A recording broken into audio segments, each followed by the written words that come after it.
دونوں کا بردل جی عالم ہے.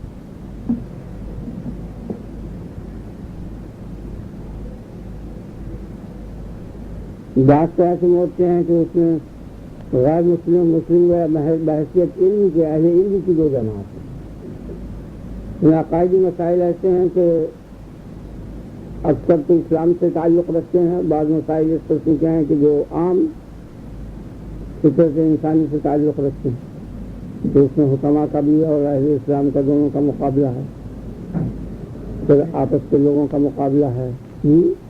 آپ نے کچھ کرنا.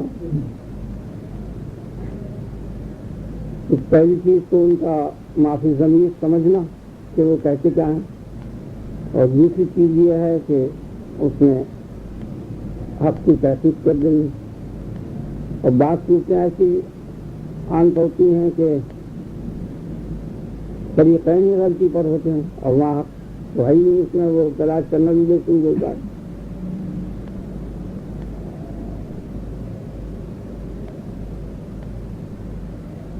یہ ایک ضابطہ میں نے وضع کر دیا ہے جس سے تمام مشکلیں حل ہو جاتی ہیں کہ جب ایک لائن کی چیز کو دوسری لائن میں شامل کر دیں گے تو ہمیشہ غلطی ہوگی.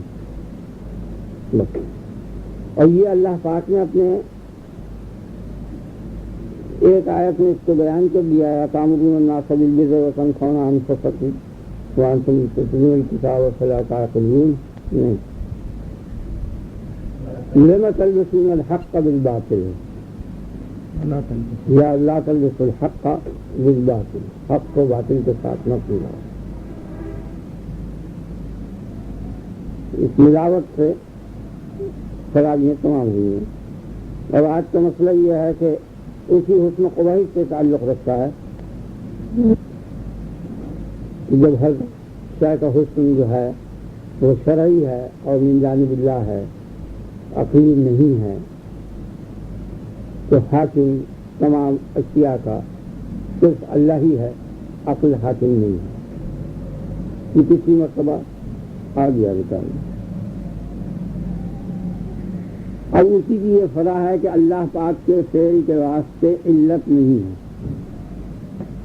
اللہ کا کوئی فعل یا کوئی حکم کسی غرض کے ساتھ معلل نہیں ہے، معلل بالاغراض نہیں ہے. اللہ کی کسی حکم میں کوئی غرض نہیں ہے، اللہ کی کسی فعل کی کوئی علت نہیں ہے. یعنی اس کا فعل یفعل ما یشاء، جو چاہتا ہے وہ کرتا ہے. یعنی حسن کے تابع فعل نہیں ہے مطلب، اور قبح کے تابع ترک فعل نہیں ہے. فعل اور حکم بالمشیت ہے، یفعل ما یشاء، جو چاہتا ہے کرتا ہے. اس کا یہ مطلب نہیں ہے کہ جو انسان جو جیسے یہاں لوگ ہیں کہ وہ جو دل چاہا کر ڈالا، نہیں، بلکہ نفس مشیت فعل کے وجود میں کافی ہے، یہ مطلب ہے. آیت کے معنی بھی لوگ نہیں سمجھتے ہیں. آپ نے جو بات سمجھ گئے نا، یہاں تو یہ صورت ہوتی ہے جو چاہتا ہے کرتا ہے، نہیں انسان جو چاہتا ہے کہہ دیتا ہے کر دیتا ہے، یہ بات نہیں.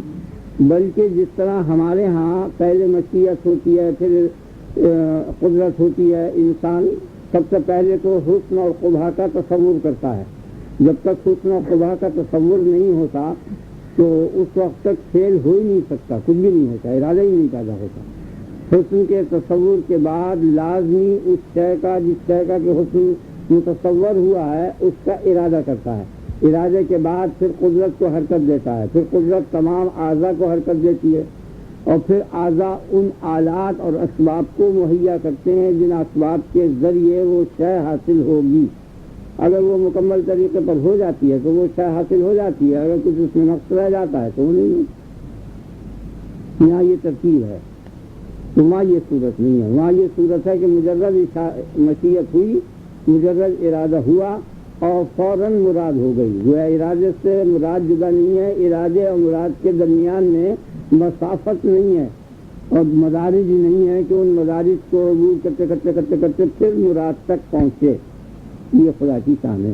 انما امرہ اذا اراد شیئا، اس کی شان یہ ہے کہ جب وہ کسی شے کا ارادہ کرتا ہے، ان یقول لہ کن فیکون، تو کہتا ہو شے سے بس فوراً ہو جاتی ہے. یعنی مجرد ارادہ کافی ہوتا ہے مراد کے حاصل کرنے کے لیے.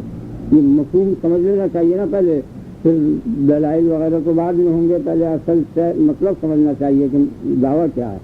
دعویٰ یہ ہے کہ نفس ارادہ مراد کے لیے کافی ہے. اب ارادے کی جگہ چاہے آپ مشیت کا لفظ بولیں چاہے جو لفظ بولیں وہ ایک ہی چیز ہے. آگے نا آپ کے خیال. اور ہمارے ہاں یہ صورت نہیں ہوتی. یہاں ہم ارادے کے بعد قدرت ہوتی ہے. قدرت اس قوت کو کہتے ہیں جسے فعل کے کرنے اور نہ کرنے دونوں کی طرف نسبت برابر ہو. تو خالی قدرت کافی نہیں ہوا کرتی فعل کے کرنے کے لیے، بلکہ قدرت کو ارادہ ٹھہکتا ہے اور حرکت دیتا ہے، اور وہ فعل کی طرف یا کر کے فعل کی طرف اس کو لاتی ہے. پھر اس قدرت کے بعد آلات کی، اسباب کی، مدت کی، مادے کی، ان تمام اشیاء کی ضرورت ہوتی ہے. اس کے بغیر نہیں ہو سکتا. اور یہ بھی جب قاعدے میں ضابطے میں آ جائیں گے تب ہوگا. اگر اس میں سے کسی چیز میں کوئی کمی بیشی ہو جائے گی تو نہیں ہونے کا. ورنہ جو سب جو چاہے وہ کر لے. اور کیونکہ ایسا نہیں ہوتا اس کی وجہ یہی ہوتی ہے کہ بیچ کے جو ذرائع ہیں تو وہ ذرائع کم یا زیادہ یا ناقص یا کچھ اس میں عیب ہو جاتا ہے. ورنہ اگر قاعدے کے اندر وہ ذرائع سب متحقق ہو جائیں تو یہاں بھی فیل ہو جائے گا. تو اس کے لیے مدت چاہیے، مادہ چاہیے، آلات چاہیے. اگر یہ تمام اسباب جمع ہو جائیں تو پھر بے شک فیل یہاں بھی ہو جائے گا اور ہو جاتا ہے. باقی اسی مسافت کو قطع کرنے کے بعد ہوتا ہے. تو اب اللہ تبارک و تعالیٰ کا فعل کے لیے کوئی غرض نہیں ہے. آپ سمجھ گئے نا مطلب؟ یعنی نفس ارادہ مراد کے لیے کافی ہے. اب جو وہ فعل کرتا ہے تو اس میں خدا کی کوئی غرض نہیں ہے. اور غرض کے پہلے معنی سمجھ لیں غرض کیا چیز ہے، اور پھر اس کے بعد مضمون شروع کریں گے. اصول سمجھانے کا، تسلیم کا اور تعلیم کا یہ ہے کہ پہلے تصور صحیح کرا دیں اور پھر اس کے بعد اس کا ثبوت کے دلائل پیش کریں، اور پھر اس پر جو اعتراضات وارد ہوں ان اعتراضات کی مدافعت کریں. تیسرے مناظرے کا اصول یہ ہے. آپ کی سمجھ آ گیا نا؟ ویسے ہی بول جاتے ہیں لوگ، ہر زمانے میں دستور یہی رہا ہے، تو اس میں دقت ہوتی ہے. تو پہلے غرض کے معنی سمجھ لیں. آپ کے غرض کیا چیز ہے؟ غرض، غایت، علت غائی، باعث، داعی، یہ سب لفظ مترادف ہیں اور ایک ہی معنی کے لیے بولے جاتے ہیں. کبھی بولتے ہیں کیا باعث ہوا، کیا وجہ ہوئی، کیا علت ہے، کیا غایت ہے، کیا منفعت ہے، کیا مصلحت ہے. یہ تمام الفاظ ایک ہی معنی میں ہیں، چاہے اسے منفعت کہیں، مصلحت کہیں، غایت کہیں، علت غائی کہیں. آپ سمجھ لیں. تو غرض کے معنی یہ غرض کا لفظ انہی سب الفاظ کے مترادف ہے. غرض تو غرض کی حقیقت کیا ہے؟ غرض کی حقیقت یہ ہے کہ فاعل کے، یہ ہمارے ہاں بڑی باریک بات ہے، آپ تأمل کریں. ہمارے ہاں دستور یہ ہے کہ پہلے حسن، شے کے حسن کا تصور کیا، یا قدرتی طور پر ہو گیا بغیر کسی وجہ کے، تو وہ تصور محرک ارادہ بنتا ہے، اور پھر وہ قدرت کو دھکیلتا ہے، قدرت اعضا کو، پھر ہوتے ہوتے ہوتے وہ فعل ہو جاتا ہے. تو وہ جو فعل ہوا ہے وہ انجام کار، وہ غرض ہوتی ہے، وہ مقصود ہوا کرتا ہے. آپ سمجھ گئے نا؟ جیسے اب کھانا ہے، کھانا پکانا ہے، تو اب اصل مقصد کھانا ہے. تو کھانا حاصل کرنے کا پہلے اب بھوک لگی، بھوک کے بعد ایک تصور پیدا ہوا اچھی غذاؤں کا، پھر ان کو تلاش کیا قدرت کے اور ارادے کے ذریعے اور آلات وغیرہ کے ذریعے اور اسباب کے ذریعے، پھر ان کو پکایا اور پکانے کے بعد پھر اسے کھانا شروع کیا. تو وہ مقصد اس تمام افعال کا جو اس سے پہلے کیے گئے تھے جتنے بھی، ان سب کا مقصد یعنی مقصود ذاتی وہ کھانا کھانا تھا. ایک تو کھانا اسم ہے اس شے کا جو کھائی جاتی ہے، اور ایک کھانا مصدر ہے. آگے نا آپ کے خیال میں تو یہاں میری مراد وہ کھانا ہے. آپ کے خیال میں وہ غرض اور غایت اور مقصود کہلاتا ہے. تو اس کا تصور تو ہوتا ہے مقدم اور تحقق ہوتا ہے مؤخر.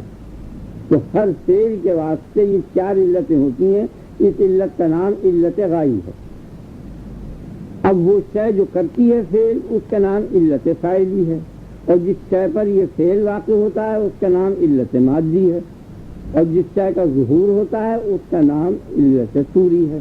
تو ہر مرکب فعل کے واسطے 4 علتیں ہوتی ہیں: علت غائی، علت فاعلی، علت غائی، علت مادی، علت صوری۔ ان 4 علتوں کے بغیر معلول اور وہ شے متحقق نہیں ہوتی۔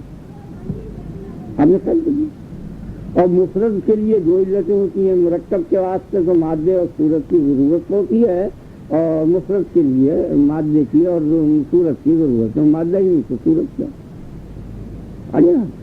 اب وہ مادہ خواہ جسم ہو یا اجزاء ہو یا حیولہ ہو یا کوئی شے ہو، اس وقت اس کی کوئی بھی چیز ہو، بہرحال جس پر کے فعل کا بالقوہ وجود موقوف ہو اس کو مادہ کہتے ہیں۔ موجود بالقوہ جس میں صلاحیت ہونے کی، اور موجود بالفعل جو چیز ہے وجود فعلی، اس کا نام صورت ہے۔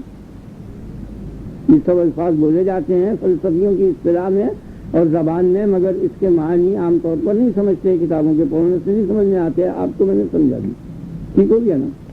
جیسا آپ نے خیال سنا کہ یہ عام جتنے بھی کام کرنے والے ہیں اور جتنے فاعلین ہیں، سب کے ہاں علت غائی ان کے فعلوں کے لیے ہوا کرتی ہے۔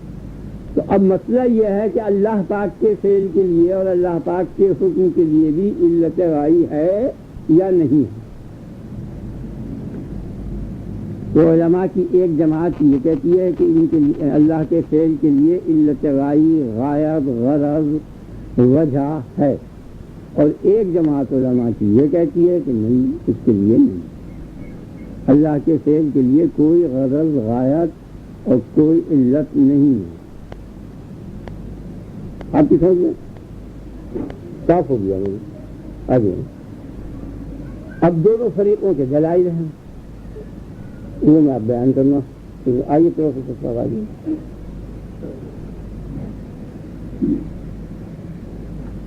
اب وہ یہ کہتے ہیں کہ اللہ کے فعل کے لیے اگر غرض ہوگی، جو لوگ یہ کہتے ہیں کہ غرض نہیں ہونی چاہیے اللہ کے لیے، جو بھی وہ فعل وہ کر رہا ہے اگر اس کے لیے غرض ہوگی تو تم ہم کو یہ بات بتاؤ کہ اس غرض پر بغیر اس فعل اور واسطے کے اللہ تعالیٰ قادر ہے یا نہیں ہے؟ تو فلانا فعل کیا کیوں؟ اس لیے آگ کو گرم کیا کیوں؟ حرارت پہنچانے کے لیے۔ تو حرارت پہنچانے پر بغیر آگ کے واسطے سے قادر ہے یا نہیں؟ یعنی خدا نے آگ کو پیدا کیا، یہ اس کا فعل ہے، اور اس کی غایت گرمی پہنچانا، جلانا، روشنی پہنچانا وغیرہ وغیرہ جو بھی غایتیں ہیں، تو ان غایات پر اللہ تبارک و تعالی آگ کے وجود کے بغیر قادر ہے یا نہیں ہے؟ کہ میں نے ان کے ساتھ بڑا احسان کیا ہے کہ اپنی زبان میں اس مضمون کو ادا کر دیا ہے، وہ اس کو اچھی طرح ادا بھی نہیں کر سکتے ہیں۔ آپ میری بات سمجھ رہے ہیں؟ بہت وضاحت ہو گئی ان کی طرف سے۔ اگر قادر نہیں ہے تو تم نے اپنے رب کی تعجیز کی اور رب عاجز ہو گیا، اور پھر وہ عاجز چیز جو ہوتی ہے وہ رب اور الہ اور خدا بننے کے قابل نہیں ہوتی۔ تو غیر مسلم کے لیے تو یہ اتنی دلیل کافی ہے، اور مسلمان کے لیے تو اس کے کہنے کی بھی ضرورت نہیں، وہ سن بھی نہیں سکتا کہ اس کا رب عاجز ہے۔ کیونکہ تو بڑی کھلی ہوئی چیز ہے، جو عاجز ہے وہ رب نہیں ہو سکتا۔ جب اس نے عیسائیوں کا رد کیا تو یہ کہا کہ کانا یاکلان الطعام، عیسائیوں سے کہا کہ تمہیں معلوم ہے کہ یہ دونوں ماں بیٹے حضرت عیسیٰ علیہ السلام اور حضرت مریم علیہ السلام یہ دونوں کھانا کھایا کرتے تھے۔ کانا یاکلان الطعام، یہ دونوں کھانا کھاتے تھے، بس اتنا مختصر اس کو بیان کر دیا۔ اور کھانا جب کھاتا ہے آدمی تو جب بھوکا ہوتا ہے، اور بھوکا خدا نہیں ہو سکتا۔ بھوکا کیسے؟ یعنی بھوکا تو اتنی ذلیل چیز ہے کہ دنیا کے لوگ بھی اس کو فقیر اور ذلیل اور غریب سمجھتے ہیں، اس میں خدا بننے کی قابلیت نہیں، تو تم کیسے ان دونوں کو خدا کہتے ہو؟ آپ کے خیال میں آ گیا نا؟ انظر کیسا نبین لہم الآیات ثم انظر انا یؤفکون، دیکھ تو صحیح کہ کیسی کھلی کھلی دلیلیں ہم بیان کرتے ہیں، تو دیکھ کیسے یہ لفظ لکھ کے پڑھتے ہیں۔ تو یہ خدا کا قاعدہ ہے کہ ایسی بین اور صاف طریقے سے بیان کرتا ہے کہ کسی شخص کو عذر باقی نہ رہے۔ اور یہاں ان کے یہاں علماء کی جو باتیں ہوتی ہیں ان میں بڑی دقتیں، الجھنیں، پریشانی ہوتی ہیں۔ قرآن میں یہ بات نہیں ہے، قرآن بالکل صاف بات بیان کرتا ہے کہ کم سے کم عقل کے آدمی سے لے کے نبی تک سب سمجھ لیں، دونوں مکلف ہیں قرآن کے ماننے پر، اس لیے دونوں میں قوت مشترکہ کے مطابق تعلیم ہوتی ہے۔ یہ میں آپ کے سامنے یعنی نبی میں اور کم سے کم درجے کے انسان میں جو قوت مشترک ہے، اس قوت کے پیش نظر قرآن کی تعلیم ہوگی یا آسمانی تعلیم، بیچ کے درجے میں نہیں ہوگی، کبھی عقلی بات نہیں ہوگی، کیونکہ اسے اہل عقلی ہی سمجھیں گے، کبھی مقاصدے کی بات نہیں ہوگی، تو اہل روحانیات ہی سمجھیں گے، کبھی آگے نا آپ کے ساتھ ہر ایک کے لیے وہی نہیں ہو سکتی، اسے انبیاء کے لیے مخصوص کیا۔ اس دونوں میں مشترک ہے نبی میں اور کم سے کم درجے کے انسان میں، اس لیے ہمیشہ وہی اور قرآن کی تعلیم حصی ہوگی، عقلی نہیں ہوگی بلکہ حصی ہوگی۔ کتنی اچھی بات ہے یہ، آپ کی سمجھ میں آئی ہے؟ اس لیے سارا قرآن حصی دلائل سے بھرا ہوا ہے، کسی جگہ بھی یہ اسپیس نہیں ہے، سب مشاہدات اور محسوسات ہیں، ان سے استدلال کیا۔ تو اللہ تبارک و تعالی غرض پر بغیر سبب غرض، اس فعل وہ واسطہ جو درمیانی ہے، اس واسطے کے بغیر غرض پر قادر ہے یا قادر نہیں ہے۔ اگر قادر نہیں ہے تو عاجز ہو گیا، اور اگر قادر ہے تو باوجود قادر ہونے کے اس نے یہ درمیانی واسطہ جو اختیار کیا یہ عبث ہے، اس کی ضرورت نہیں، اس کے بغیر وہ چاہے ہو سکتی تھی۔ مثلا روشنی پہنچانی نہیں ہے تو یہ روشنی بغیر سورج کے پہنچ سکتی تھی، تو سورج کا پیدا کرنا عبث ہو گیا۔ یہ فعل کا جو بھی مقصد آپ بتائیں گے کہ اس فعل سے مقصد یہ ہے، اس مقصد پر اللہ قادر ہے یا نہیں ہے۔ اگر اللہ قادر نہیں ہے تو وہ اللہ ہی نہ رہا، اور اگر اللہ قادر ہے تو جس شے پر وہ قادر ہے اس کو قطعی وہ کر سکتا ہے، دوسری شے کو اس کے لیے پیدا کرنے کی ضرورت نہیں اس الجھن میں پڑھنے کی، اور اگر ایسا کرے گا تو وہ درمیانی فعل عبث ہو جائے گا۔ آپ کو خیال نہیں آپ نے خیال کیا؟ اور حکیم جو ہے عبث فعل کر نہیں سکتا، لہذا اللہ کے فعل کے لیے کوئی غرض نہیں۔ دلیل کی تقریر سمجھ میں آئی؟ یہ امام ابو الحسن اشعری اور ان کے متبعین کے لوگ ہیں، ان کے اس کے علاوہ احناف میں سے بھی کچھ، باقی بہت بڑی اکثریت جو ہے احناف کی اور فقہا کی، وہ اس طرف ہے کہ فعل کے لیے غرض ہے۔ وہ آگے آتا ہے میں بیان کروں گا۔ پہلے دلیل کی تقریر آپ سمجھ لیں، پھر اس دلیل کے اندر جو خرابی ہے وہ میرا کام تو اتنا ہی ہے کہ اس دلیل کو میں جو عیب ہے یا نقص ہے اس کو ظاہر کریں۔ تو جب ہی ظاہر ہوگا کہ جب پہلے ان کی بات آپ سمجھ لیں گے۔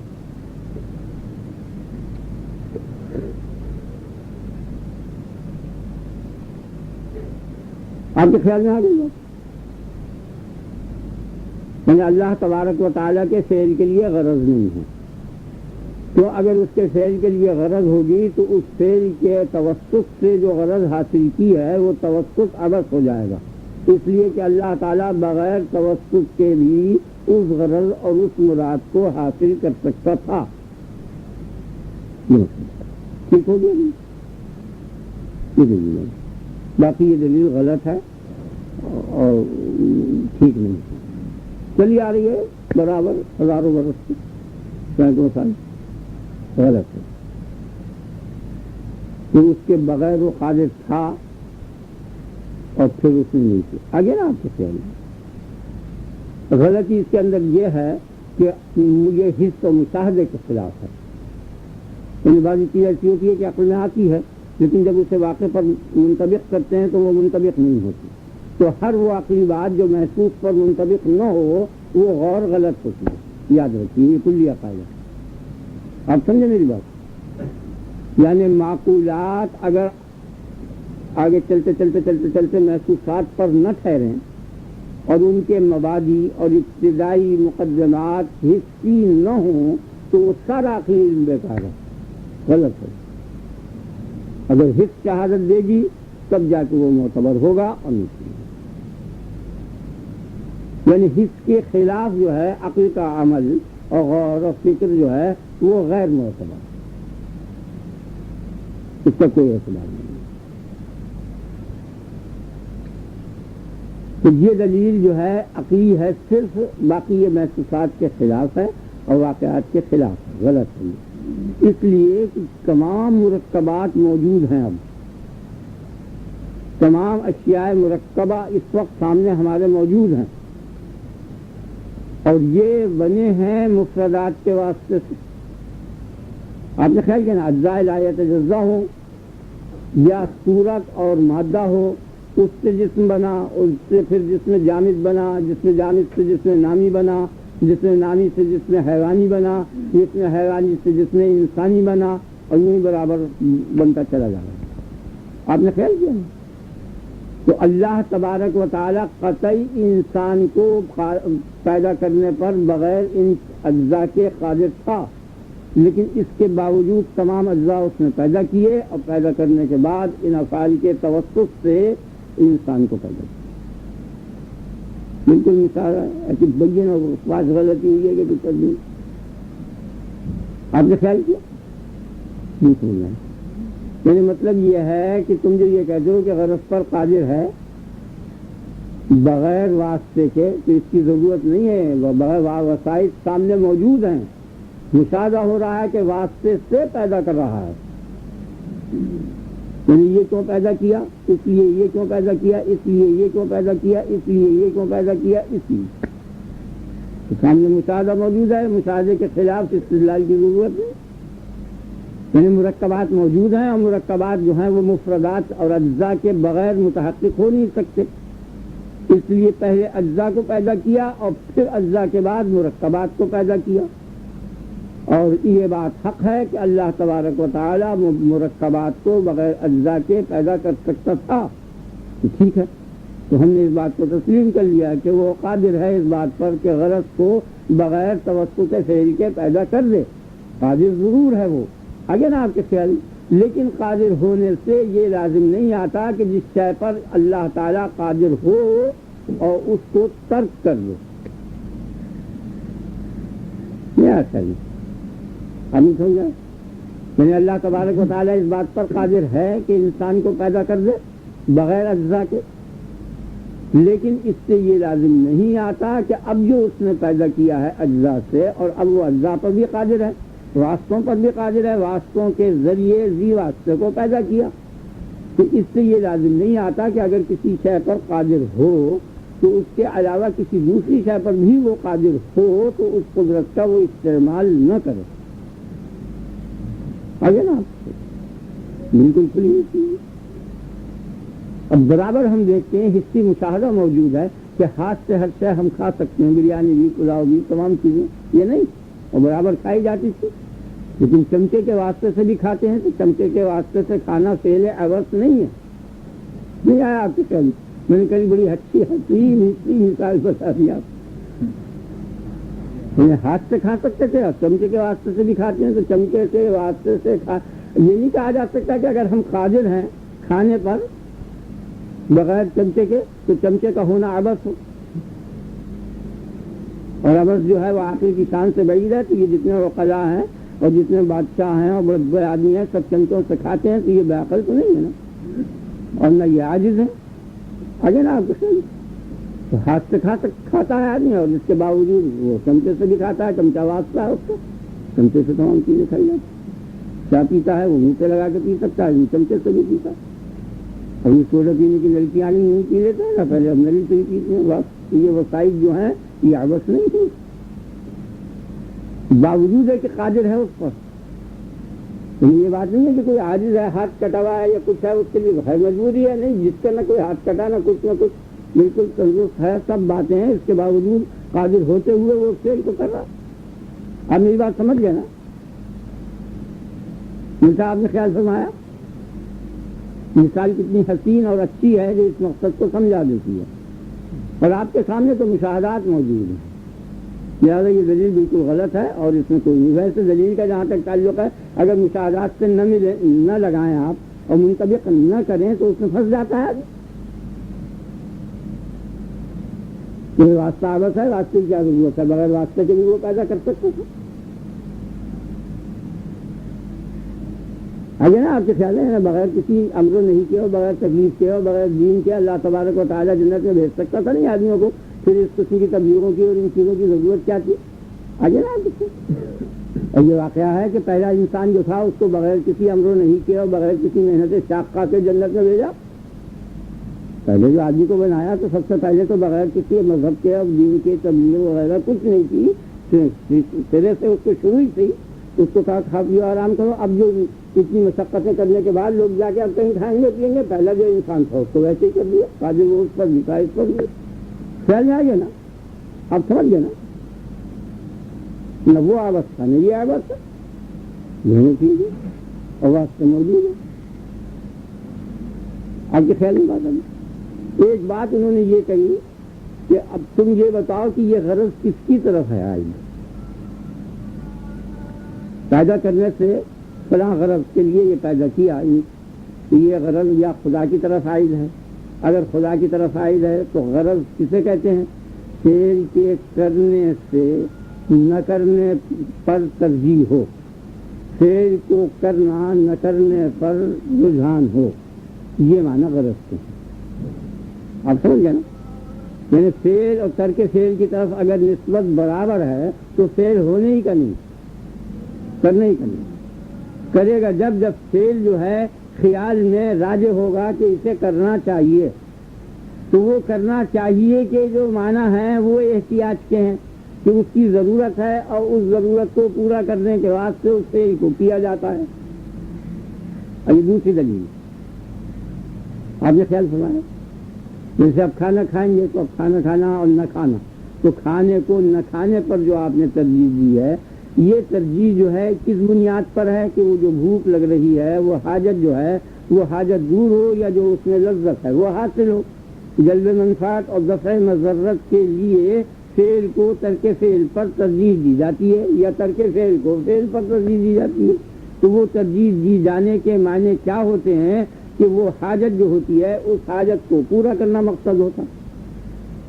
تو حاجت جو ہے یہ الوہیت کے منافی ہے، اس لیے اللہ تبارک و تعالی نے جلب منفعت اور دفع مضرت یا حاجت کو پورا کرنا یا منفعت کو حاصل کرنا اور مقصد کو ترک کرنا ہے ہی نہیں.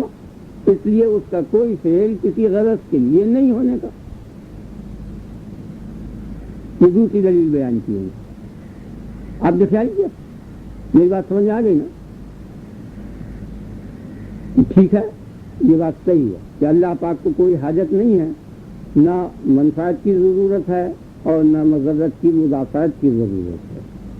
تو اب جو اس نے فعل کیا ہے وہ کسی منفعت کے حاصل کرنے کے لیے اپنی ذات کے لیے نہیں کیا اور کسی برائی سے بچنے کے لیے اپنی ذات کو بچانے کے لیے نہیں کیا، بلکہ جو بھی فعل کیا وہ مخلوق کے لیے کیا. اب سمجھ گئے؟ نہیں سمجھ؟ یعنی غرض اس کے لیے ہے لیکن وہ غرض اس کی ذات کی طرف رجوع نہیں ہوتی بلکہ مخلوق کی طرف رجوع ہوتی. مخلوق کی غرض کے پیش نظر ان افعال کو کیا. جیسے یہ کہ چیزیں ہم کو دکھائی دیں تو ہماری ضرورت پورا کرنے کے لیے سورج کو روشن بنایا. اب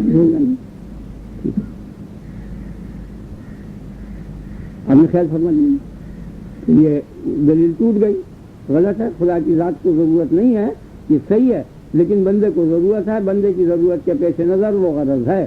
خدا کے فعل کے لیے غرض ہے. اس کے معنی یہ ہے کہ مخلوق کو ان اشیاء کی ضرورت تھی، ان اشیاء مخلوق کی ضرورتوں کے پیش نظر وہ چیز بنائی گئی اور یہ غرض یوں خدا کی ہوئی، ذاتی غرض نہیں تھی.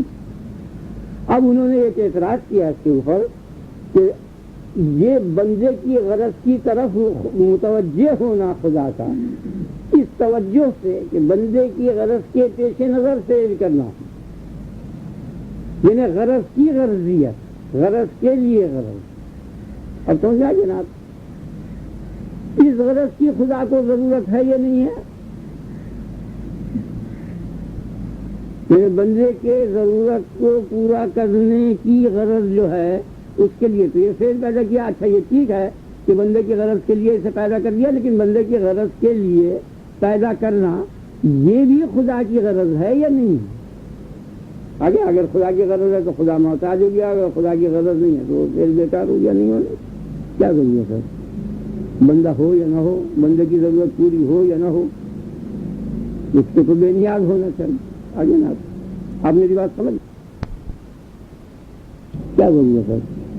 بندہ ہو یا نہ ہو، بندے کی ضرورت پوری ہو یا نہ ہو، اس کو تو بے نیاز ہونا چاہیے. آگے نا آپ میری بات سمجھ گئے نا؟ یہ ذرا تخیل صحیح کی ضرورت ہے. تو یعنی غرض کے لیے غرض ہونا یا بندے کی غرض خدا کی غرض ہونا یہ نہیں. تو اس کا بھی یہی جواب ہے کہ نہیں، وہ غرض خدا کی طرف نہیں رجوع ہوتی ہے، نہ غرض کا غرض ہونا بھی بندے کی طرف رجوع ہے.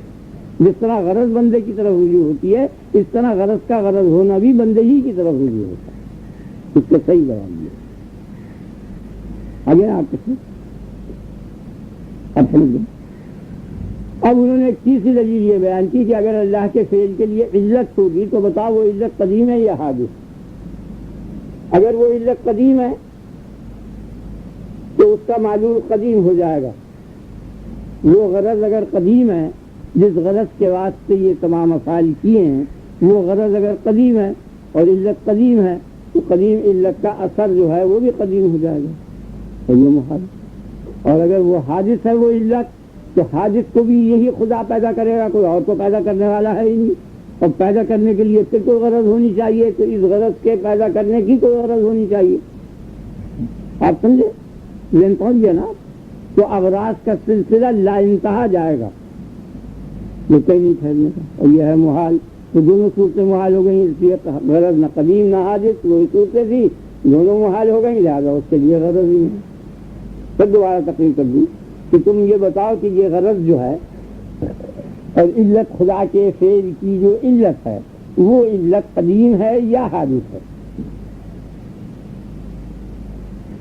یعنی فعل کی علت تو وہ خود ہوتا ہے، اس کی فاعلیت کی علت کا نام غایت ہے. آپ سمجھ گئے نا؟ بات سمجھ آ رہی ہے؟ اگر نہیں سمجھ آئے تو آپ بیچ میں روک کے اور پوچھیے تاکہ سہولت ہو اور مضمون ذہن میں آ جائے. اگر وہ علت قدیم ہے تو معلول قدیم ہو گیا، اور اگر وہ علت حادث ہے تو جس طرح شے کے حادث کرنے کے لیے غرض کی ضرورت ہے اسی طرح یہ غرض بھی اب حادث ہو گئی. اس غرض کے حادث کرنے کے لیے بھی کوئی غرض ہونی چاہیے. اب اس کی جو غرض ہوگی اس غرض کے متعلق ہم یہ گفتگو کریں گے کہ وہ غرض یا قدیم ہے یا حادث. وہی تقریر جاری ہوگی یہاں تک یا تو سلسلہ لا انتہا جائے گا. آگے نا آپ کے خیال میں یا عالم قدیم ہو جائے گا. اور دونوں صورتیں محال ناممکن ہے، اس لیے غرض ہی نہیں ہے. بہت باریک بات ہے. آپ کے خیال میں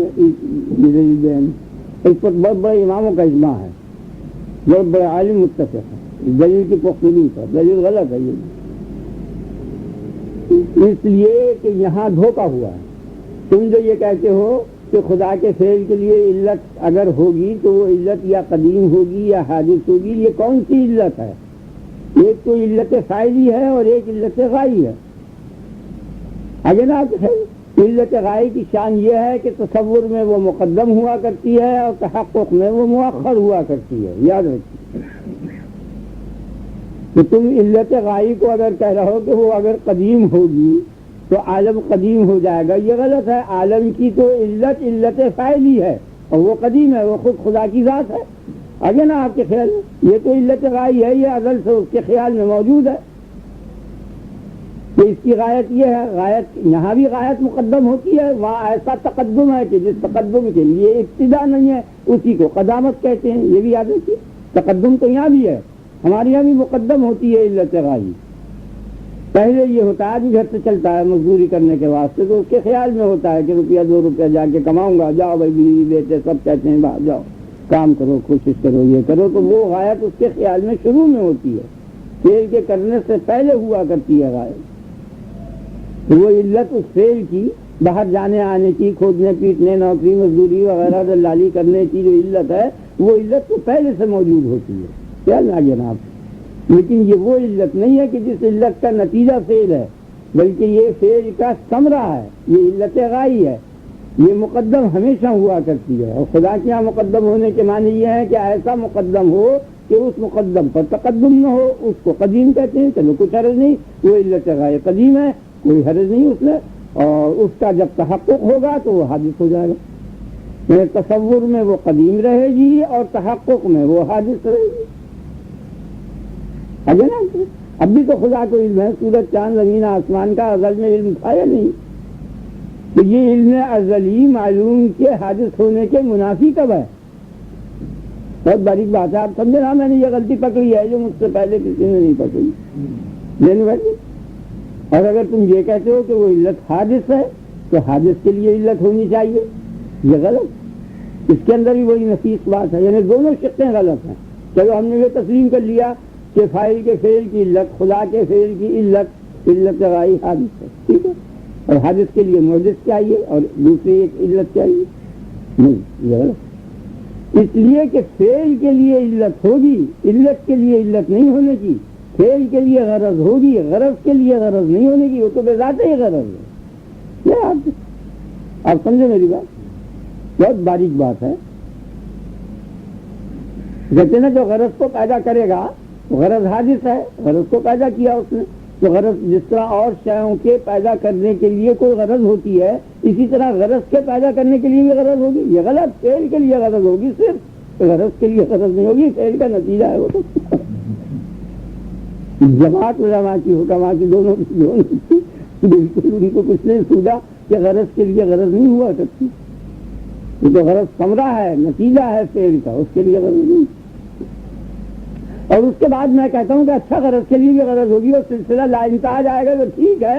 ابد میں برابر چلا جا رہا ہے، برابر یہ اس کے لیے، یہ اس کے لیے، یہ اس کے لیے، یہ اس کے لیے، خیال جائے گا.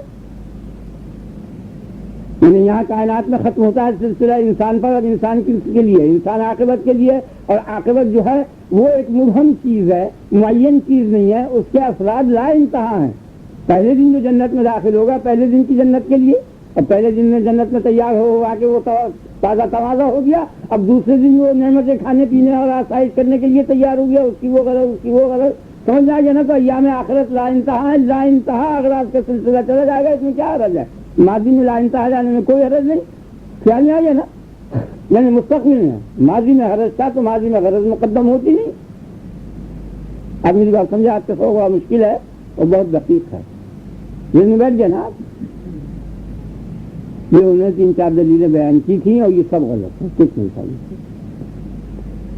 پہلی دلیل جو ہے وہ تو سب سے بڑی چیز یہ ہے کہ مشاہدہ اس کے خلاف ہو رہا ہے. آپ کی سمجھ نہیں؟ اب وہ لوگ جو یہ کہتے ہیں، ایک جماعت ہے حکماء کی، معتزلہ وغیرہ، کہ خدا کے فعل کے لیے علت ہے، مخالف جماعت. ان کی دلیل یہ ہے کہ اگر خدا کے فعل کے لیے علت نہیں ہونے کی تو اس کا فعل عبث ہو جائے گا. لیکن اس کا فعل عبث نہیں ہے، اس لیے اس کے فعل کے لیے علت ہے. ان کی تمام دلیلوں کا خلاصہ یہ ہے. آپ نے خیال فرمایا؟ وہ تو ختم ہوئی بحث. اب یہ دوسری بحث شروع ہوئی. جو لوگ یہ کہتے ہیں کہ خدا کے فعل کے لیے علت نہیں ہے، اور دلیل یہ ہے کہ اگر اس کے فعل کے لیے علت نہیں ہونے کی اور غرض نہیں ہونے کی تو فعل بے علت اور بے غرض ہوگا. ادھر تشریف لے آئیے، بہت جگہ ہے. آپ حضرات بھی ادھر آ جائیے، یہ جگہ جب تک آپ لائن بیٹھ سکیں، لائن ختم ہو جائے. لائن چاہیے جی. آپ کے خیال میں آ رہا ہے؟ ٹھیک ہے نا؟ بات سمجھ آ گئی مول صاحب؟ آپ غور کیجیے نا، آپ تو بہت مفکر آدمی ہیں. اگر خدا کے فعل کے لیے غرض نہیں ہوگی تو خدا کا فعل بے غرض ہوا نا. اور بے غرضی ہونے کے معنی عبث کے، یعنی خدا کا فعل عبث ہو جائے گا. اور خدا کا فعل کوئی عبث نہیں ہے. تم انما خلقناکم عبثا، تم اس خیال میں ہو کہ ہم نے تم کو عبث پیدا کیا، یعنی بے غرض پیدا کیا. یہ دلیل انہوں نے بیان کی. یہ مخالف جماعت کی دلیل، یہ بھی غلط ہے، صحیح نہیں ہے. اس لیے کہ اگر اللہ کے فعل کے لیے غرض نہیں ہوگی تو اللہ کا فعل عبث ہو جائے گا. یہ بیان کیا انہوں نے. غرض نہ ہونا سے عبث ہونا لازم آتا. تو عبث کے کیا معنی؟ عبث کے معنی ہی بے غرض ہونے کے ہیں. آپ سمجھے نا مجھے؟ یہ فعل عبث ہے، اس کے معنی کیا ہے؟ بے غرض ہے. تو دلیل کی تقریر کیا ہوئی کہ اگر خدا کے فعل کے لیے غرض نہیں ہوگی تو اس کا فعل بے غرض ہو جائے گا، تو اس سے کیا فائدہ ہے؟ وہ تو پہلے ہی دعویٰ ہے کہ اس کا فعل بے غرض ہے، انہیں مخالف ہے وہ تو اس کے فعل کو بے غرض ہی کہہ رہا ہے، تو خدا کا فعل اگر بے غرض ہوگا تو وہ اس کا فعل بے غرض ہو جائے گا، اس سے کیا فائدہ ہے؟ اس کو تکرار ہے، بے معنی۔ آپ سمجھ گئے نا؟ تو معتزلہ کی دلیل غلطی دونوں باتیں، لہٰذا فریقین کے دلائل غلط ہیں اور وہ بات کو صحیح نہیں سمجھے ہیں۔ اور دھوکہ کیا لگا ہے؟ دھوکہ وہی ہے جو میں پہلے بار بار بیان کرتا ہوں کہ ہمیشہ ایک لائن کی چیز کو دوسری لائن میں داخل کیا گیا اور خدا کے فعل کو بندے کے فعل پر قیاس کیا گیا۔ ساری غلطیاں جو ہوئی ہیں الہیات کے مسائل میں اور فلسفہ الہیات سارا ہی بگڑ گیا۔ یہ ہزاروں برس سے حکماء نے کوشش کی، سب بیکار ہو گئی۔ سب انسان کے اور ذی اختیار مخلوقات کے افعال پر قیاس کیا گیا ہے اس کو، یا غیر بے اختیار، بہرحال مخلوق کے افعال پر اس کو قیاس کیا گیا ہے۔ بعض لوگوں نے تو غیر مختار قوتوں پر اس کو قیاس کر کے اس کو مجبور ٹھہرایا، اور بعض لوگوں نے اسے مختار تصور کر کے، اور مختاروں میں سب سے بڑا مختار انسان تھا، انسان کے افعال پر قیاس کر کے انسانی احکام اس کو دے دی۔ یہ گناہوں کا، غلطیوں کا، گمراہیوں کا سبب بنا، جس کی تلقین و تعلیم شیطان نے ان کو کی، کیونکہ وہ خود اسی گمراہی میں مبتلا ہوا ہے۔ تو اللہ کے فعل کو بندے کے فعل میں شامل کرنے سے یہ دقت ہوئی ہے۔ آگے نا تو اب صحیح بات میں آپ کو اپنی ذاتی تحقیق بتاتا ہوں، اس کو آپ غور کریں۔ اب پہلی باتیں سمجھ میں جائے، نہیں مجھے بڑا رنج ہوتا ہے اگر آپ کی سمجھ میں نہ آئے تو۔ ہاں، پہلے آپ یہ سمجھیں یہاں مغالطہ عظیم شان ہوا ہے۔ اب مثلا جامع مسجد ہے دہلی کی، آپ نے دیکھی ہے، یہ مکان ہے، کوئی بھی شے ہے، اس مکان کو معمار نے بنایا اور جو مالک مکان تھا اس نے بنوایا، تو بنانے والے کی جو علت ہے، بنوانے والے کی تو علت غائی اس کے اندر مسکنت ہے، سکون، رہنا سہنا، یہ ہے نا۔ اور جس معمار نے بنایا اس کی علت غائی وہ تنخواہ، اجرت، فیس، انعام وغیرہ، ہو جائے گی نا؟ یعنی ایک ہی شے کی دو غایتیں ہیں، ایک کی غایت مسجد بنائی ثواب حاصل کرنا، اور دوسرے کی غایت پیسے لینا، اجرت لینا۔ آپ سمجھ گئے نا؟ ایک ہی چیز، آپ سمجھ گئے نا؟ یہ مغالطہ ہوا ہے، یعنی یہاں دو چیزیں ہیں، ایک فعل ہے اور ایک مفعول ہے۔ بہت راز کی بات ہے، حکمت کا راز ہے۔ یعنی ایک تو خدا کا فعل ہے، جیسے ھذا خلق اللہ ہے، یہ اللہ کی خلق ہے، یہ خلق نہیں ہے بلکہ یہ اللہ کی مخلوق ہے۔ فارونی ماذا خلق الذین من دونہ، چیلنج کر رہا ہے کہ اگر تم یہ کہتے ہو یہ معبود، یہ معبود، یہ معبود، تو یہ میری کاریگری موجود ہے، میں نے یہ نمونہ بنایا، انہوں نے کیا بنایا مجھے دکھاؤ، میں نے زمین بنائی، آسمان بنایا، چاند بنایا، میں ہوں میکر، میں ہوں خالق، میں ہوں ثانع۔ تم جو ان کو معبود کہہ رہا ہو بتوں کو، انہوں نے کیا بنایا؟ اگر کوئی شے انہوں نے بنائی ہے تو دکھاؤ کہ دیکھو تمہاری جیسی اس نے بھی بنا دی، اس لیے ہم ان کو شریک کر رہے ہیں تمہاری خدائی میں۔ آپ سمجھے نا؟ قرآن کا استدلال تو ھذا خلق اللہ کہہ دیا، یعنی ھذا مخلوق اللہ، خلق بمانا مخلوق ہے وہ۔ اگر نا آپ کو ایک تو خدا کی صفت ہے ایجاد و خلق کی، اور ایک اس صفت کا نتیجہ ہے یہ، ایک فعل ہے اور ایک مفعول ہے۔ یہ دھوکہ لگا ہے، انہوں نے مفعول کو فعل میں شامل کر دیا۔ آگے نا آپ کے خیال میں یہ مغالطہ ہوا۔ تو خدا کے فعل کے لیے تو علت نہیں ہے، اور خدا کی فعل سے جو مفعول پیدا ہوا ہے اور مخلوق بنی ہے، ان سب کے لیے غایات اور اغراض ہیں، نہیں ہے آپ کے خیال میں؟ اور اگر ان کے لیے غایات اور اغراض نہیں ہونے کے تو اس کے معنی یہ ہوں گے، ایک بات سمجھنا کہ پہلے موجود کے معنی کیا ہیں؟ موجود کسے کہتے ہیں؟ فلاں شے موجود ہے، فلاں شے موجود نہیں ہے، تو یہ کیسے پتہ چلتا ہے آپ کو؟ ہونے اور نہ ہونے کا فرق کیسے معلوم ہوتا ہے؟ ہونا کسے کہتے ہیں؟ ہونا اس شے کو کہتے ہیں کہ جس شے پر اثر مرتب ہو، ترتیب اثر، یعنی جب وہ شے ہو تو اس کے بعد کوئی اثر ہونا چاہیے۔ جیسے آپ کہیں کہ یہاں آگ ہے، تو آگ کا ہونے کے کیا معنی ہے؟ کہ اس پر اثر جلانے کا مرتب ہو، گرمی محسوس ہونے لگے، جلنے لگے، تو اس سے پتہ چلتا ہے کہ وہ ہے۔ چاہیے نا، جس شے کو بھی آپ کہیں گے ہونا، وجود، تو موجود کسے کہتے ہیں؟ جس پر اثر مرتب ہو، اور جس شے پر اثر مرتب نہ ہو اور پھر اس کو موجود فرض کر لیا جائے، اس کا نام عبث ہے۔ خیال میں آ گیا نا؟ یعنی وہ شے در حقیقت ملنے کی نہیں آپ کو ایسی کہ وہ شے ہو اور اثر مرتب نہ ہو۔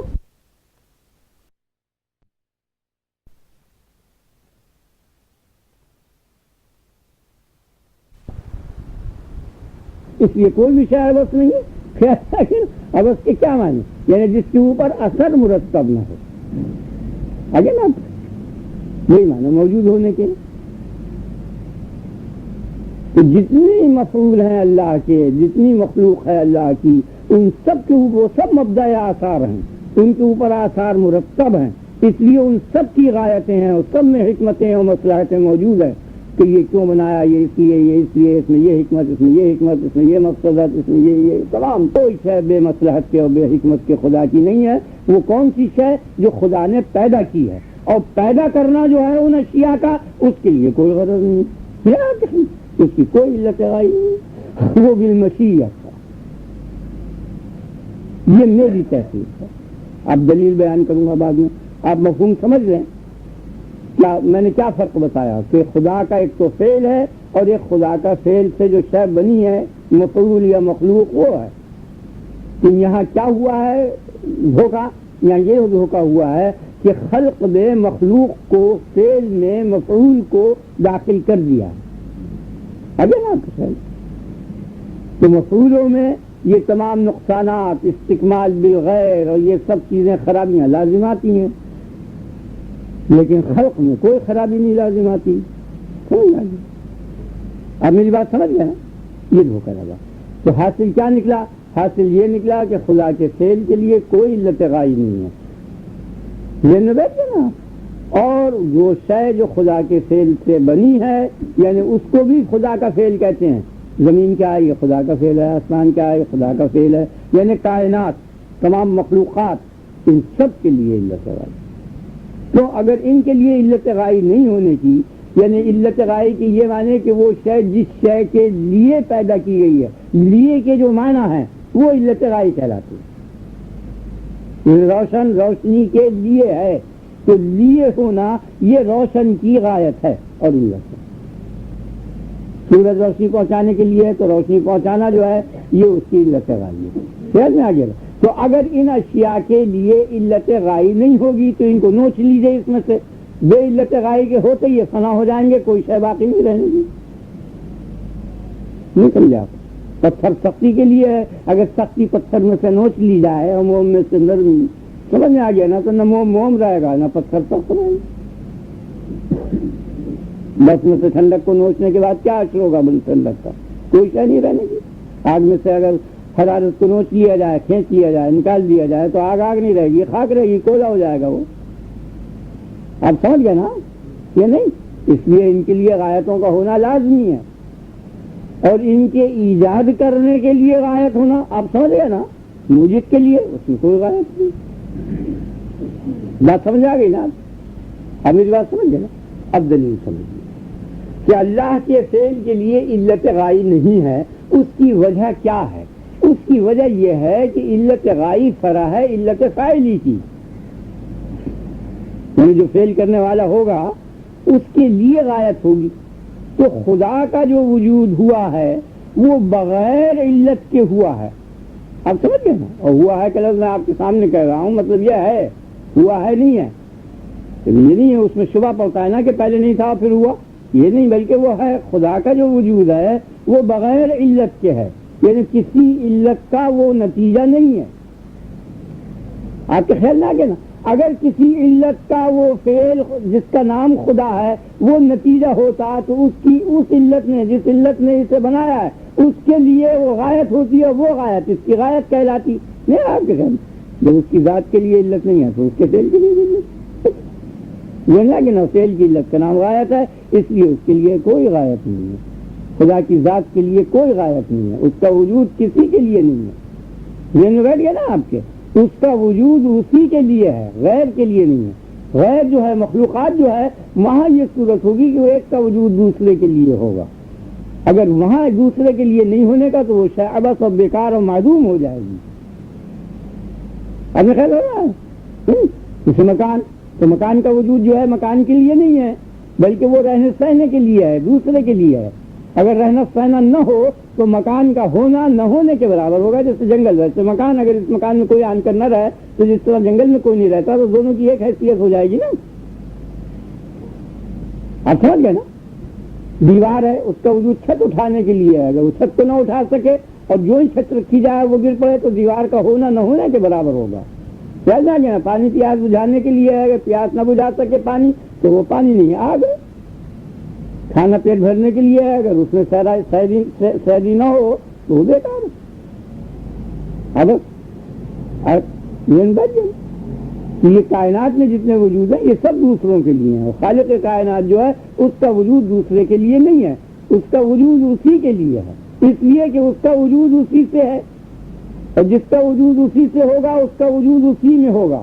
نہیں آیا آپ کے ساتھ؟ اور جس کا وجود اسی میں ہوگا اس کا وجود اسی کے لیے ہوگا۔ اور یہاں جتنی اشیاء ہیں ان کا کسی کا بھی وجود ان کی ذاتوں سے نہیں ہے بلکہ دوسروں سے ہے، دوسروں سے وجود مستعار لے کر انہوں نے پہن لیا ہے، قرض لے لیا ہے، ان کی ذات میں وجود کہیں نہیں ہے۔ چل جائے گا نا، کھلی ہوئی چیزیں آپ دیکھ رہے ہیں، خوب غور خوض کر رہے ہیں، سمجھ رہے ہیں، بات چیت کر رہے ہیں، 2 منٹ کے بعد ایسا موقع ہوتا ہے کہ وہی شخص جو خوب غور سمجھ رہا ہے زیر زمین ہوتا ہے، ختم ہو جاتا ہے۔ اگر ذاتی وجود ہوتا تو کبھی ضائع نہ ہوتا۔ یہ خیر وہ تو قرضے کا تھا، جس وقت لیندار آیا اس نے کہا دے نہیں دیتا، زبردستی کھینچ کھانچ الگ کیا، زیادہ زور کیا، ٹکڑے ٹکڑے اڑا دیے، ایک جھٹکے کے اندر نہیں سمجھا آپ، تمام رگیں پگیں سب ختم ہو گئی، ایک جھٹکا۔ اخرجوا انفسکم، لا دو ہمارا وجود، جٹ واپس کرو قرضہ۔ قرآن آپ میری بات سمجھ گئے نا؟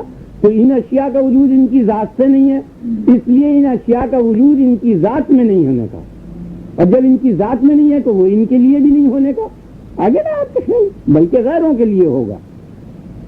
بیٹھیے نا، ہر شے کا وجود دوسری شے کے لیے ہے یہاں، اور خالق کائنات جو ہے چونکہ اس کا وجود اسی کی ذات سے ہے اور اس کا وجود اسی کی ذات میں ہے اور اس کا وجود اسی کے لیے ہے، غیر کے لیے نہیں ہے۔ وجود غیر کے لیے ہو تو وہ غیر جواب میں واقع ہوگا کہ یہ کس کے لیے ہے، تو وہ جواب دیا جائے گا فلاں کے لیے، وہ علت غائب کہلائے گا، اس لیے اس کے لیے علت غائب نہیں ہے۔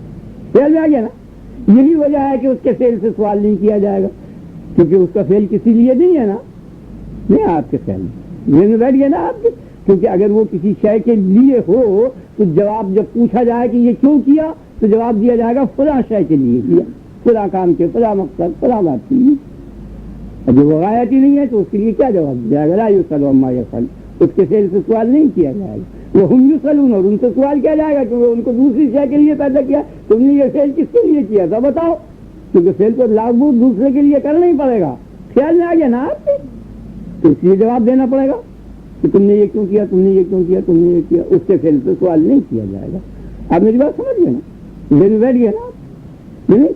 یہی چیز نہیں سمجھا شیطان لعین، اور اسی کی وجہ سے یہ تمام خرابیاں پیدا ہوں گی۔ اس نے پوچھا کہ یہ کیوں کیا، یعنی وہ علت غائب پوچھتا ہے، تو وہ کہتا ہے کہ تو نے مجھے سجدے کا حکم کیوں دیا، تو کیوں کے جواب میں جو شے واقع ہوگی وہ علت غائب کہلاتی ہے۔ آپ میری بات سمجھ گئے نا؟ کہ یہ اس لیے کیونکہ اس کے فعل کے لیے علت غائب نہیں ہے، اس لیے وہ جواب اس نے کہا یا ابلیس انت ما عرفتنی، تو نے مجھے پہچانا نہیں ہے، اگر تو مجھے پہچان جاتا تو یہ نہ کہتا کہ یہ تو نے کیوں کیا، کیونکہ میں تو بغیر میری ذات کو بغیر کیوں کے ہے تو فعل میرا کیوں کے ساتھ ہو جائے گا، وہ بھی بے کیوں ہوگا۔ جب میری ذات بے کیوں ہے تو میرا فعل بھی بے کیوں۔ تو تو کہتا ہے میں تجھے پہچانتا ہوں، تو کہاں پہچانا؟ آپ سمجھ گئے نا؟ میں کہتا ہوں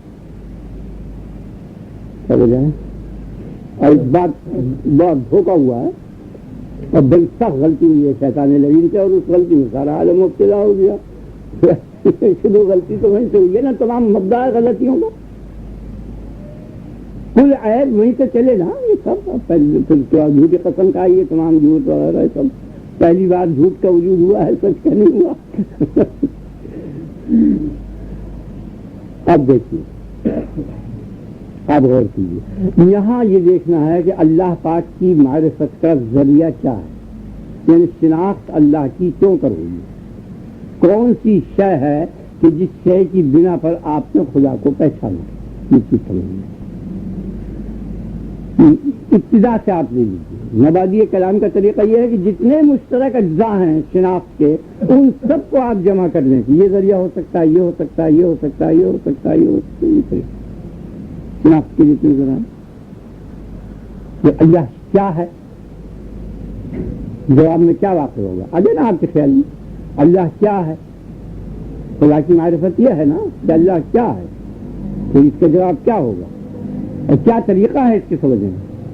اس کا قاعدہ یہ ہے کہ ویسے عام جو خدا نے بتایا ہے سب کو سارے عالم سے، اور صحیح بات یہی ہے، باریک بات نہیں، منہ کی بات ہے، بالکل کچھ ایسے نہیں ہے کہ مشترک اجزاء۔ اگر یہ جواب دیا جائے عام لفظ جو ہے شے ہے، سب سے عام جواب شے ہے کہ شے جو ہے تمام اشیاء کو گھیرے ہوئے ہے۔ اب تو جب کہا جائے خدا کیا ہے تو جواب میں واقع ہوگا شے ہے، عام لفظ۔ اب اس کی تفصیل کرتے چلے جائیے تو شے جواب میں نہیں واقع ہونے کی، کیونکہ شے غیر اللہ بھی ہے۔ اب سمجھ گیا نا خدا کیا شے ہے، کیا ہے خدا، تو جواب میں یہ نہیں کہہ سکتے کہ وہ شے ہے، کیونکہ شے غیر اللہ کو بھی شامل ہے۔ اب شے سے ان کا درجہ جو ہے وہ شے موجود اور معدوم دونوں کو شامل ہے۔ شے سے ان کا درجہ موجود کا ہے، تو موجود جو ہے وہ بھی خدا خالق و مخلوق دونوں میں مشترک ہے۔ خدا کسے کہتے ہیں؟ موجود کو کہتے ہیں۔ اب جتنے صفات کمال ہیں ان کمالی صفتوں کو آپ گنتے چلے جائیے۔ خدا کیا ہے؟ عالم ہے۔ کسے کہتے ہیں؟ جو عالم ہو۔ نہیں، عالم دوسرے بھی موجود ہیں۔ اب علم کی کمی بیشی ہو یہ دوسری بات ہے، باقی نوعیت ایک ہے علم کی۔ آگے نا آپ کے خیال میں، کیونکہ مقدار کی کمی بیشی سے شے کی حقیقت نہیں بدلا کرتی۔ جو آپ کے اس گلاس کے اندر پانی ہے یہ سمندر سے بہت کم ہے، لیکن باوجود کم ہونے کے پانی پن میں بالکل اس کے برابر ہے۔ کیا ضابطہ بنا؟ مقدار کی کمی بیشی سے شے کی حقیقت میں کوئی تبدیلی نہیں ہے۔ مانا وہ بڑا عالم ہے، یہ چھوٹے عالم، یہ عالم قدیم ہے، یہ عالم حادث ہے، سب کچھ نہ ہو کچھ بھی۔ قادر ہے تو قادرین کی تعداد موجود ہے۔ بہرحال جو بھی صفت کمال آپ بیان کریں گے، یعنی صفت نقصان تو اس کو لاگو ہی نہیں ہے۔ یہ تو کہہ نہیں سکتے کہ وہ بیمار ہے، خدا بیمار کو کہتے ہیں یا مردے کو کہتے ہیں یا جاہل کو کہتے ہیں۔ ایسی صفتیں جتنی ہیں وہ تو ان سب سے منزہ ہے۔ نہیں، کمالی صفتیں جتنی ہیں وہ سب مشترک ہیں، اس لیے مشترک چیز سے شناخت ہونے کی نہیں۔ اب خیال کیا مل صاحب آپ سمجھ گئے نا؟ یعنی معرفت کا آخر طریقہ کیا ہے؟ کیونکہ پتہ چلا خدا ہے، کیا ذریعہ ہے، کس چیز سے پتہ چلا؟ تو یہ تمام جتنے بھی کمالات ہیں وہ سب غیر اللہ میں مانن اور مفہوماً مشترک ہیں۔ فرق اتنا ہے، زیادہ سے زیادہ یہ کہہ سکتے ہیں کہ وہ بے مثل ہیں، یہ ذی مثل ہیں، اتنی فرق ہے۔ یعنی لاتناہی قوت اور متناہی قوت کا مقابلہ ہے، لیکن قوت تو دونوں مشترک ہو گئی نا، مفہوم دونوں کا مشترک ہو گیا، اس لیے شناخت ہونے کی نہیں۔ کہاں تک آپ اپنے علم کو قیاس کریں گے؟ تو کسی عالم کو یہ علم کو قیاس اگر آپ خیال میں لے آئیں تو خدا کا تصور نہیں لا سکتے، اس کو ناممکن و محال ہے، کسی کمال سے بھی نہیں لا سکتے۔ وجہ اس کی یہ ہے کہ ہر کمال پر اضافہ ہے اور اضافے کے مدارج لا انتہا ہیں، کسی جگہ پر نہیں ٹھہرتے، تو لا انتہا کہاں تک تصور کریں گے آپ؟ لا انتہا ایسی شے نہیں ہے جو منقطع ہو کر اس سے باہر نکل جائیں، باہر نکل کے پھر اس کو تلاش کریں، نہیں نہیں۔ تو لہٰذا یہ تمام جتنے طریقے ہیں ان طریقوں میں سے کسی طریقے سے بھی خدا کی معرفت نہیں ہو سکتی، اور کائنات میں کوئی شے اس کی مثل نہیں ہے کہ جس سے وہ معصرت معلوم ہو جائے۔ جائے نا جب شیر کو پوچھتا ہے بچہ کیا چیز ہے، میرے بچے سے تو آپ اتنے عاقل نہیں ہیں جتنا آپ سے خدا زیادہ عالم ہے۔ آگے نا آپ کے خیال میں شیر کیا چیز ہے؟ تو اب اس کے سمجھانے کا طریقہ یہ ہے کہ اس کی مثل کو دوسرا جانور جو بعض اشیاء میں اس کا مشابہ ہو پیش کیا جائے گا، جیسے بلی ہے تو اس کو کہا جائے گا کہ اس شکل کا جانور ہوتا ہے، اس بلی کو گدھے کے برابر یا بیل کے برابر بنا لو، یعنی ایک ایسی بلی بناؤ جس میں اتنی لمبی چوڑی ہو جیسے بیل ہے، تو وہی شیر ہے. ٹھیک ہے نا یہ نہیں ابھی نا کچھ ہے. اب بچے کو تصور کرانا آرے کا، تو اب آرے کا وہ تصور نہیں کر سکتا، تو اب نیم کی پتی توڑیے اور توڑ کے کہا دیکھو یہ انگلی کے برابر ہے، اس کو پتی کو 1 گز لمبا اگر کر لیں اور وہ بنے لوہے کی تو اسی کا نام آ رہا ہے. یہ مگرمچھ ہے وہ نہیں تصور میں آ سکتا. تو اب اس کا طریقہ یہ ہے کہ چھپکلی ہے اس کو دونوں جانبوں سے تینوں امتدادوں میں اسے بڑھایا اور بڑھا کر اور چھپکلی ہوتی ہے نہیں جو ایسا ہوتا ہے مگرمچھ. خیال میں آ گیا نا. یہ جیسے گاڑی موٹر ہوتی ہے لمبی ہے جو اس کو اندر مرمت کے لیے اس کا منہ کھول دیتے ہیں تو اس کے تمام دونوں طرف کے عروقوں کو اگر پتلا کیا جائے تو وہ اس کا منہ بن جائے گا. تو یہ مشابہ چیزیں لا کر سمجھایا جاتا ہے. یہی طریقہ ہے سمجھانے کا. اب جب یہ کہا جائے گا کہ خدا کیا ہے تو وہ نہیں یہاں کوئی ایسی ہے جس کے ذریعے شناخت ہو کہ ایسا ہے، یہ نہیں کہہ سکتے. سمجھ آ گیا نا. اب بات سمجھ گئے نا. اور ماننا لازمی ضروری تب کیوں کہ معرفت ہے. تو معرفت کا اب طریقہ کیا رکھا؟ تو خدا کی ذات کی تو معرفت محال ہے کیونکہ کوئی شے مثلی نہیں ہے، اس لیے کسی شے سے اس کی ذات نہیں معلوم ہونے کی. محال کسی ٹائم میں بھی معلوم نہیں ہو سکتی، کوئی ذریعہ نہیں ہے. سمجھ میں آ گیا نا.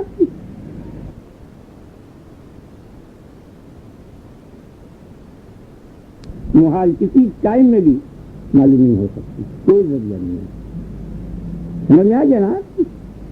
اب خدا کی صفت ہے صانعیت اور خالقیت، یعنی یہاں سوال ہے خالق عالم.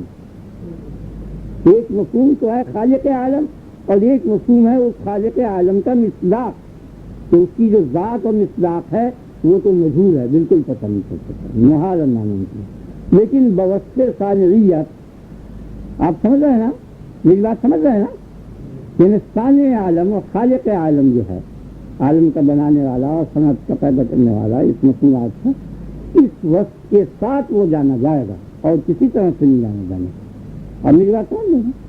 یہ طریقہ سب سے بہتر میں نے آپ کے سامنے بیان کیا ہے اور اس سے زیادہ صحیح نہیں ہے. افلاطون کہتا لا یعرف الا بالقلب، وہ نفی سے پہچانا جاتا ہے تو وہ بے معنی سی چیز ہے. یعنی خدا کیا ہے؟ یہ خدا اللہ نہیں ہے. ہر شے کی طرف اشارہ کر کے اس کی نفی کر دو، بس اس سے پہچانا جائے.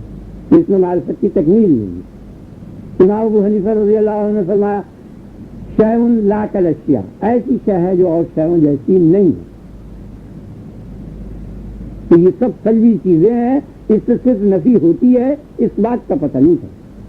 نہیں، وہ صانع عالم ہے اور صانع کی جو مثالیں ہیں بواسطہ صانع موجود ہیں.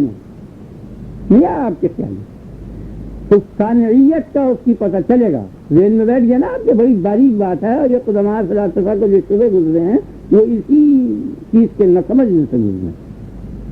یعنی صانعیت عالم، خالق عالم ہونا. اب صانعیت کی مثالیں موجود ہیں، خواہ وہ گھٹیا صحیح، کم کی صحیح، معمولی صحیح، کسی قسم کی صحیح. تو اب یہاں صانعیت کی کیا صورت ہے؟ یہاں صانع کا کیونکہ پتہ چلتا ہے. اس کو اب یہ کمرہ 10 گز لمبا. اب کمرے کی ماہیت پر جب آپ نظر ڈالیں گے تو اس کو اس موجود طول سے کوئی دلچسپی نہیں ہے. یعنی اس کی طبیعت کا تقاضا یہ نہیں ہے کہ یہ 10 گز لمبا ہو، بلکہ ہو سکتا تھا کہ یہ 10.25 گز ہو جاتا یا 10.25 گز ہو جاتا. اب غور کر رہے ہیں نا. اب غور کا طریقہ چلا آئے گا، اسی طریقے پر تو غور ہوگا نا. آپ نے میری بات سمجھ لی کہ کمرے کی لمبائی جو ہے وہ 10 گز ہے. تو کمرے کی طبیعت کا تقاضا یہ نہیں ہے کہ 10 گز کا ہونا چاہیے. ہو سکتا تھا وہ 10.25 گز ہو جائے، ہو سکتا تھا 10.25 گز، کچھ کم کچھ زیادہ. کمی اور زیادتی جو ہے وہ دونوں کی دونوں اس کے لیے ممکن تھی. تو موجود صورت جو ہے طول کی، اس موجود صورت کے خلاف صورت ممکن تھی اس کے لیے. آگے نا آپ کے خیال. اور یہ جو موجود صورت ہے یہ بھی ممکن ہے اس کے لیے. لینویج ہے کیونکہ اگر یہ لازمی ہوتی تو اس کے خلاف سے بن ہی نہیں سکتا تھا. ابھی اس کو توڑ کے اس کے خلاف بنا لیں گے آپ تو اس سے پتہ چل گیا کہ یہ لازم بھی نہیں ہے اس کو. تو جب بھی کمرہ ہوگا 10 گز لمبا ہوگا، اس سے کم و بیش ہو ہی نہیں سکتی. تو دونوں چیزیں ممکن ہو گئیں. جب دونوں چیزیں ممکن ہو گئیں تو پھر ایک ممکن واقع ہو اور ایک ممکن واقع نہ ہو. آگے نا آپ کے خیال میں تو ایک ممکن کا واقع کرنا اور دوسرے ممکن کا واقع نہ ہونا، ایک ممکن کا واقع ہونا اور ایک کا واقع نہ ہونا، یہ فرع ہے ایک ممکن کے واقع کرنے کی، یعنی یہ ہونا کرنے کی فرع ہے۔ آپ میری بات سمجھ گئے نا؟ کیا چیز تھا بیٹھ گیا نا؟ یہ پتہ چل گیا کہ باہر سے کسی قوت نے اس کو اتنے طول کے ساتھ مکمل کر دیا اور اتنے عرض کے ساتھ معروف کر دیا، بیرونی قوت نے، سمجھ گیا نا؟ تو سانے کمرے نے سانے کے اوپر دلالت کی اس طول کے ساتھ، اس مقدار کی، آپ کس کریں گے؟ اور اس مقدار کی حقیقت کیا ہے؟ وہ تحدید، محدود ہونا۔ یہ میں پہنچ گیا نا کہ تمام عالم جتنا ہے، یہ پورا عالم پورا کا پورا یہ محدود ہے، اس لیے کہ یہ پورا دائرے پر مشتمل ہے۔ جب آپ پورے کو آدھا کریں گے تو 2 دائرے بنا دے گا، ٹھیک ہے نا؟ دائرے پر مشتمل ہے، اور دائرہ اس خط پر مشتمل ہے جو مرکز پر سے ہو کر گزرتا ہے، اور وہ خط دائرے سے تقریباً 1/3 ہوتا ہے، سمجھے نا آپ کے 7/22 کی نسبت ہوتی ہے، یہ تگنا ہوتا ہے۔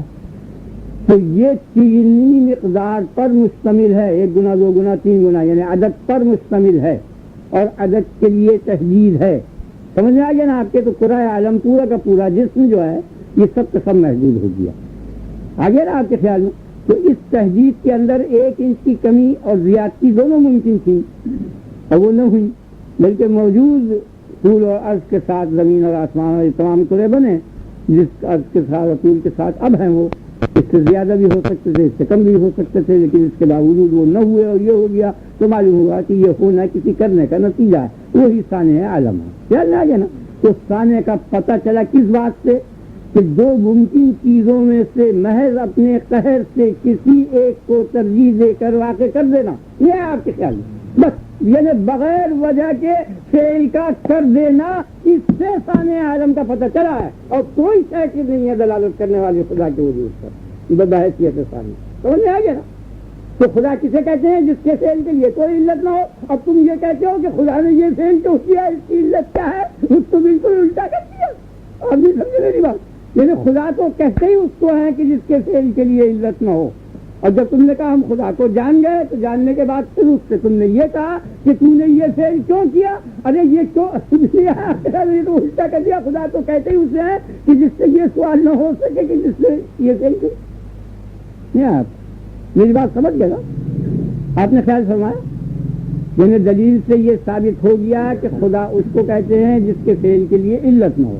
تو اب اس بات سے خدا کی معرفت ہو گئی۔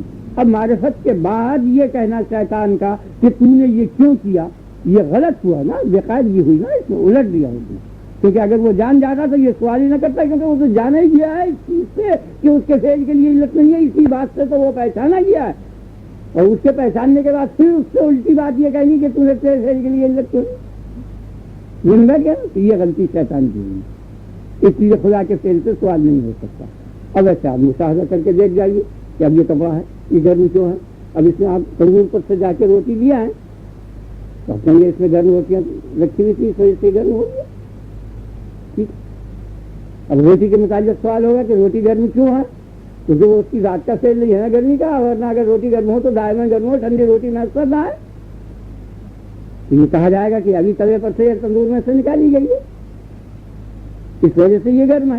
اس سے کہا جائے گا تندور توا کیوں گرم ہے؟ تو کہا جائے گا کہ آگ کی وجہ سے، آگ اس کے اندر موجود ہے، اگر نا آپ کے خیال۔ تو جتنے غیر اللہ کے افعال ہیں ان سب میں آپ کو کیوں کا جواب ملتا جائے گا، یہ کیوں، یہ کیوں، یہ کیوں، آگے نا آپ کے خیال۔ اب آگے سوال ہوگا کہ اچھا بھائی آگ گرم کیوں ہے؟ تو ایسا کہنے کے ساتھ وہ کفر کے ساتھ جنون کو جمع کرے گا، پاگل ہے اسے کوئی بھی نہیں کہے گا۔ نہیں آپ کے خیال میں کہ آگ گرم کیوں؟ کیونکہ وہ خدا کا فعل ہے۔ نہیں آپ کے خیال میں یہی وجہ ہے کہ اس سے سوال نہیں کیا جاتا، ہر شے کی گرمی سے آپ پوچھیں گے نا، ذہن بیٹھ گیا نا۔ یعنی کل مولود یولد علی الفطرۃ ہے، ہر بچہ جو ہے وہ فطرت پر پیدا ہوتا ہے، تو صحت جو ہے وہ خدا کا فعل ہے، اس لیے کبھی یہ نہیں کہا جائے گا آپ اتنے موٹے تازے تندرست کیوں ہیں۔ لیکن اگر کلہ پچک جائے، بیماری ہو، رنگ زرد ہو، تو پوچھا جائے گا یہ کیوں ہے، کہ وہ غیر اللہ کا اور تباہ کا فعل ہے۔ ذہن بیٹھ گیا نا آپ کو؟ اب سمجھ گئے نا؟ یہ مرنے کی بات پوچھتا ہے نا آدمی، کیوں مر گیا، کینسر ہوا تھا، ٹی بی تھا، فلانا تھا، یہ تھا، یہ سب اخیار کے افعال جو ہیں وہ بتائے جائیں گے، لیکن کوئی نہیں کہتا جو پتا لگے اس کا بیٹا ہوا یہ کیوں ہو گیا، فلانا بچہ کیوں پیدا ہوا، یہ کبائے کا فعل نہیں، وہ خدا کا فعل ذہن بیٹھ گیا نا آپ کے. تمام اشیاء کا آپ مشاہدہ کیجیے، فہرست کو آپ اٹھا کر دیکھ لیجیے خدا کے افعال کی کہ کسی فعل سے بھی کہیں عقل سوال کر رہی ہے یا نہیں. ذرا آپ کی عقل میں یہ آتا ہے اتنا حسین پھول گلاب کا اور اس کے اندر اتنا کانٹا لگا ہوا کہ اگر آپ اسے توڑیں تو وہ بعض اوقات وہ ہاتھ میں چپ جائے. میرے بھی چپ چکا ہے کئی مرتبہ، ذہن میں بیٹھ گیا نا آپ کے. اس وقت اس کی اجازت دیتی ہے، لیکن کوئی یہ نہیں کہتا کہ یہ ایسا بدفعل کیا، اتنے حسین فعل کے چیز کے اندر اتنا کبھی کانٹا لگا دیا. آپ سمجھ گئے یعنی آپ پیچھے کا آئینہ لگائیں باعمدہ اور اس کو توڑ کر اس میں دو کانٹے لگا دیں تو سب آن کے کہیے کہ اسے بدگما کر دیا، یہ کیا ظلم کیا، اس میں کانٹے لگا دیے تم نے اتنے حسین دیوار کے اندر اور اس نے پھول میں کانٹے لگا دیے، کوئی یہ اعتراض نہیں. اس لیے یہ اس کا فعل ہے، یہ آپ کا فعل ہے. آپ ایسا فعل کریں گے سوال کیا جائے گا، وہ ایسا فعل کرے گا نہیں سوال کیا جائے گا. اسی لیے کہا لا یسأل عما یفعل وهم یسألون، خدا کے فعل سے سوال نہیں کیا جا سکتا. اور یہ دلائل میں نے آپ کے سامنے اتنے کثیر بیان کر دیے ہیں جو سب اس ریکارڈ میں ہیں، انشاءاللہ آپ کو فائدہ پہنچائیں. تو آج کا سبق ختم. اب آپ اپنے رب کے بارے بیان کر لیں. اللہ اکبر کبیرہ والحمد للہ کثیرہ وسبحان اللہ بکرۃ واصیلا. اللہ اکبر اللہ اکبر لا الہ الا اللہ اللہ اکبر وللہ الحمد. سبحان اللہ والحمد سبحان اللہ العظیم لا الہ الا انت سبحانک انی کنت من الظالمین. اللهم صل على نبينا وسيدنا مولانا محمد وآله وأصحابه أجمعين. اللهم بارك على محمد وعلى آل محمد كما باركت على إبراهيم وعلى آل إبراهيم إنك حميد مجيد. اللهم إنا نسألك العفو والعافية في الدنيا والآخرة. اللهم إنا نسألك اليقين. اللهم إنا نسألك اليقين. اللهم إنا نسألك اليقين. وآخر دعوانا الحمد لله رب العالمين.